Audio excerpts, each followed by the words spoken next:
বাংলাদেশ সরকারকে একটা প্রস্তাব দিয়েছে কে মার্কিন রাষ্ট্রদূত যিনি আছেন পিটার হাস। তবে প্রধানমন্ত্রী শেখ হাসিনার সরকার যে কি জিনিস এটা এখনো পিটার হাস টের পায় নাই।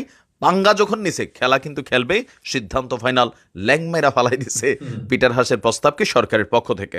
अस्सलाम वालेकुम व्यूअर्स, मैं हूं एहसान खान और आप देख रहे हैं हमारा यूट्यूब चैनल एहसान रिएक्शन विद एहसान। मैं उम्मीद करता हूं आप जहां भी होंगे एंजॉय करते होंगे, मज़े में होंगे और फिटफाट होंगे। व्यूअर्स, अमेरिका ने बांग्लादेश के आगे घुटने टेक दिए हैं और अमेरिका के एम्बेसडर ने अब बांग्लादेश की प्राइम मिनिस्टर के पास आकर एक बड़ी ऑफर कर दी है। पीटर हास, आपको पता है कि वो एम्बेसडर हैं ढाका में अमेरिका के लिए और वो कुछ दिन के लिए गए हुए थे। अब 15-20 दिनों के बाद वो वापस आते हैं, लेकिन उनको अरेस्ट तो नहीं किया जाता, लेकिन वो सीधा वजीर आजम शेख हसीना के पास चले जाते हैं और उनको जाकर एक बड़ी ऑफर दी जाती है, क्योंकि जो बाइडेन सरकार ने उनको कहा है कि ये ऑफर जाकर आप दें।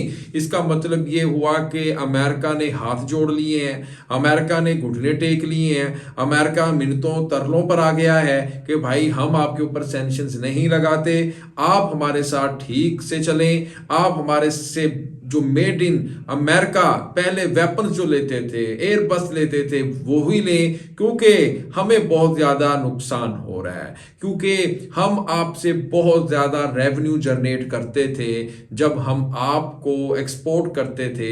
मेड इन अमेरिका एयरबसेस हो गई, जितने भी वेपन्स हो गए, विमान हो गए, जब हम आपको देते थे। लेकिन जैसे ही अमेरिका ने थ्रेट करना शुरू किया, सैंक्शंस के ऊपर पाबंदियां लगाने की बात की, तो तब शेख हसीना ने इनसे लेने से इनकार कर दिया। कहा कि हम बांग्लादेश अब अमेरिका से कोई भी विमान नहीं लेगा, कोई भी वेपन्स नहीं लेगा युद्ध के रिलेटेड।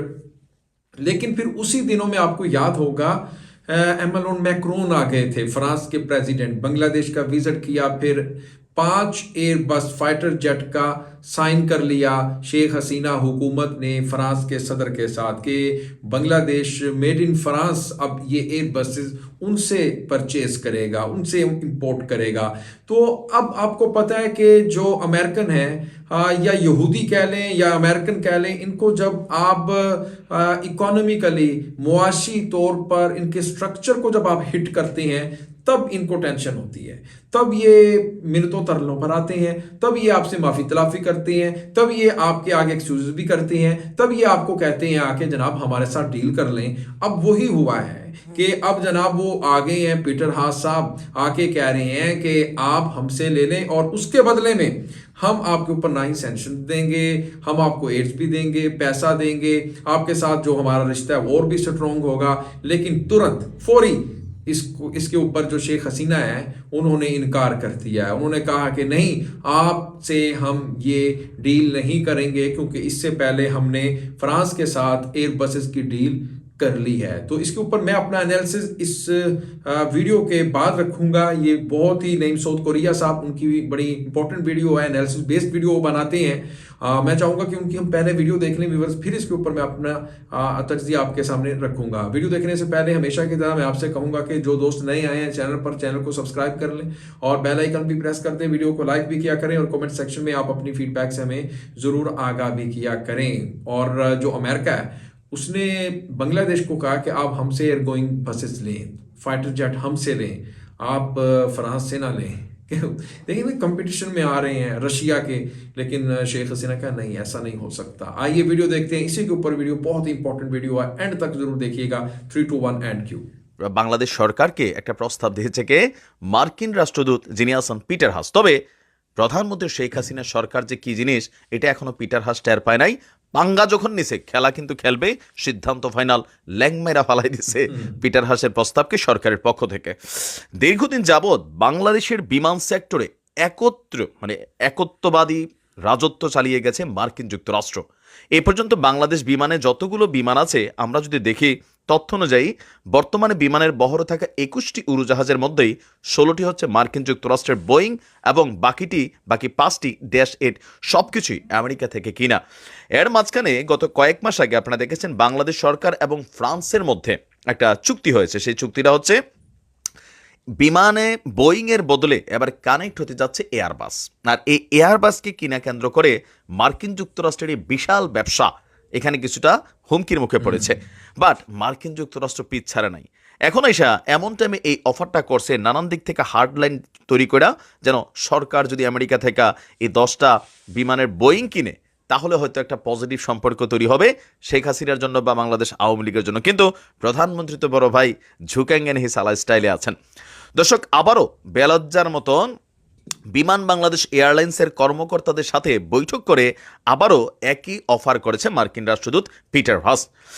মঙ্গলবারে বিমানের প্রধান কার্যালয় বলাকায় এই অনুষ্ঠিত বৈঠকে আরও বোয়িং কেনার প্রস্তাব দিয়েছেন আপনার পিটার হাস। নাম প্রকাশে অনিচ্ছুক বৈঠকে উপস্থিত এক কর্মকর্তা জানান, পিটার হাস বৈঠকে ফ্রান্সের বদলে আমেরিকা থেকে আরও বোয়িং নেওয়ার প্রস্তাব দেন। তবে এবার এই প্রস্তাবের বিষয়ে বিমানের পক্ষ থেকে তাৎক্ষণিকভাবে পিটার হাসকে কিছু জানানো হয়নি, আর যতটুকু বলা হয়েছে যে সিদ্ধান্ত ফ্রান্সের সাথে কানেক্টেড। তিনি আরও জানান, পিটার হাসের প্রস্তাবটি প্রথমে মন্ত্রণালয়কে জানানো হবে, এরপর বিমানের বোর্ডে উপস্থাপন করা হতে পারে। তবে তথ্যসূত্র অনুযায়ী আমেরিকা থেকে এই মুহূর্তে বিমান কিনা হবে না। নির্বাচনের পরবর্তী সময় হয়তো আমেরিকার সিদ্ধান্তের উপরে যদি এটা সিদ্ধান্ত চেঞ্জ হয়, তবে ফ্রান্স এই মুহূর্তে বাংলাদেশের সরকার আওয়ামী লীগের সাথে যে শক্ত অবস্থানে আছে সেখান থেকে মনে হয় না সিদ্ধান্ত থেকে সরে আসবে। সূত্র বলছে, যুক্তরাষ্ট্রের পক্ষ থেকে ড্রিম লাইনার বোয়িং 787-9 এবং 787-10 কেনার প্রস্তাব রয়েছে। সেটির অগ্রগতি নিয়ে আলোচনা ছাড়াও বিমানের বহরে থাকা বোয়িংয়ের বিক্রয় পরবর্তী সেবা, যন্ত্রাংশ এবং অন্য শর্তাবলীর বিষয়েও আলোচনা করা হয়েছে। বিমানের সিইও শফিউল আজম বলছেন, বোয়িংয়ের বিভিন্ন বিষয় নিয়ে মার্কিন রাষ্ট্রদূতের সঙ্গে আলোচনা হয়েছে, তবে এখন পর্যন্ত কোনো কিছু আমেরিকাকে কনফার্ম করা হয়নি। আমরা যতদূর দেখেছি এয়ারবাস 10টা ফ্রান্স থেকে আনা হবে, এছাড়াও বঙ্গবন্ধু স্যাটেলাইট 2 সেটাও ফ্রান্স থেকে উৎক্ষেপণ করা হবে। তো সকল কিছু মিলিয়ে এই যে ব্যবসার বিশাল বাজার, সেই বাজারটা কিন্তু আমাদের মতন দেশগুলোতেই মেইনলি ব্যবসা করে আমেরিকা। এখন প্রশ্ন হচ্ছে, এমন হার্ড টাইট সিচুয়েশন দিয়া শেখ হাসিনার সরকার থেকে আবার বিমান কিনা বা বিমান বেচা টাকা পয়সা কামানোর চিন্তা আমেরিকার এই মুহূর্তে কতটুকু কাজে দেবে? তবে প্রধানমন্ত্রীও যথেষ্ট কৌশলী পথে আছেন। ফ্রান্সের সাথে কথাবার্তা ফাইনাল হলেও এখনও কিন্তু কোনো পেমেন্ট করা হয়নি। হতে পারে নির্বাচনের পরবর্তী সময় আবার এই সিদ্ধান্ত এয়ারবাস থেকে বোয়িংয়ে আসতে পারে, অথবা এয়ারবাসই থাকতে পারে। বাট পিটার হাস এই যাত্রায় সফল হয় নাই, একটা ল্যাং খাইয়া। तो व्यूअर्स, आपने ये वीडियो देखी है नईम साउथ कोरिया साहब की, और अमेरिका के बारे में एक बहुत ही मकूला मशहूर है कि ये बिजनेस करते हैं और ये चाहते हैं कि जिस मुल्क के ऊपर ये अपनी पसंद की हुकूमत लाना चाहते हैं, असल में उसका मकसद जो होता है उसके पीछे वो ये है कि इनसे हम अपनी पसंद की डीलें करें, अपनी पसंद के एग्रीमेंट्स करें, क्योंकि वेपन जो अमेरिका एक्सपोर्ट करता है, दुनिया को देता है, तो उससे उन्होंने पैसा भी तो कमाना होता है। अब ऐसी हुकूमत किसी मुल्क में ना आए जिससे वो उसकी बात ना माने। अब देखें ना, शेख हसीना ने इनकार कर दिया है। इस तरह इनको ये चीज़ें मंजूर नहीं हैं। ये चाहते हैं कि ऐसी हुकूमत हम मुसल्लत करें उस मुल्क के ऊपर जो हमारी बात मानकर चले, हमसे ही वो असलहा ले, हमसे ही वो हथियार परचेज करें और फिर हम उससे बिजनेस कर सकें। बांग्लादेश के साथ ये इनकी जो कोशिश है, मैं कहता हूँ ये अटेम्प्ट तो इनकी नाकाम हो गई है। और बिजनेसमैन है, अमेरिका कसाई है, उसका यार इजराइल, ये दोनों मिलकर दुनिया में जो ये खून रेजी खेल रहे हैं फ़लस्तीन के ऊपर, ये तो सब ने देख लिया है। लेकिन ये एक कारोबारी माइंडसेट के साथ जब चलते हैं, ये भी दुनिया ने अब देख लिया है। और शेख हसीना के पास आकर पीटर हास कह रहा है, ऑफर लेके आया कि ये काम कर लें आप, और एयर गोइंग बस हमसे परचेज कर लें, क्योंकि वो नहीं देख सकता। बिलियंस ऑफ डॉलर जा रहे थे फ्रांस को, वो कहता क्यों ना कि हम अपने पास ही ले आए।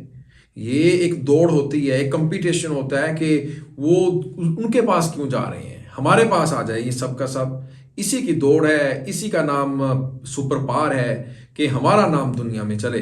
खैर जी, अब तो वो जितने भी बिलियंस ऑफ डॉलर्स हैं फ्रांस को ही जाएंगे, क्योंकि शेख हसीना ने तो इनकार कर दिया। आपका इसके ऊपर क्या टेक है, क्या कहना है, बताइएगा जी कमेंट सेक्शन में। इंशाल्लाह नेक्स्ट वीडियो में आपके साथ एक बार फिर मुलाकात होगी। तब तक के लिए अल्लाह हाफिज़।